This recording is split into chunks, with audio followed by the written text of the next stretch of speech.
Militer Israel berencana untuk tetap berada di Gaza dan menerapkan kontrol lebih ketat terhadap jalur tersebut setelah perang. Hal itu menurut rencana yang disampaikan oleh otoritas Israel kepada PBB dan organisasi-organisasi bantuan seperti yang dilaporkan di Guardian pada 1 Maret 2025.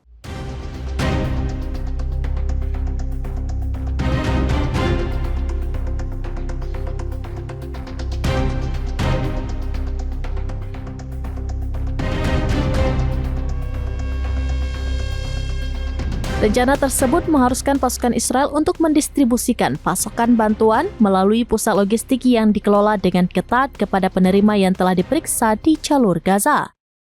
Berdasarkan kerangka gencatan senjata saat ini dengan Hamas, militer Israel seharusnya menarik diri sepenuhnya dari Gaza setelah perang.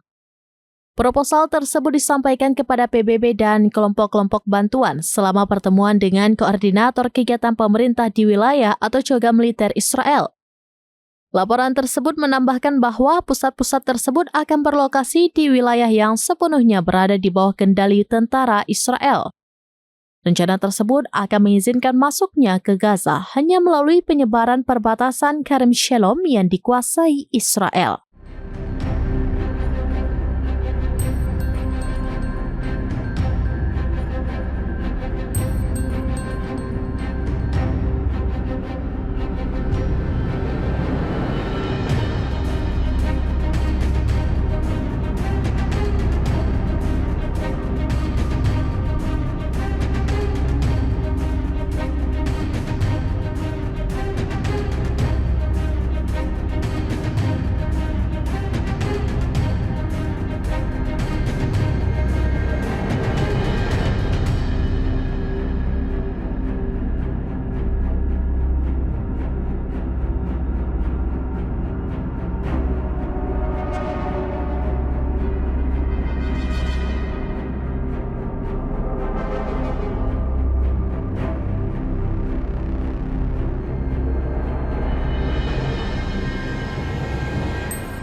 Demikian informasi terkini Syedar Alun. Saksikan terus beragam informasi lainnya. Coba like dan share seluruh akun serambinews.com. Download Tribun X sekarang. Menghadirkan lokal menjadi Indonesia.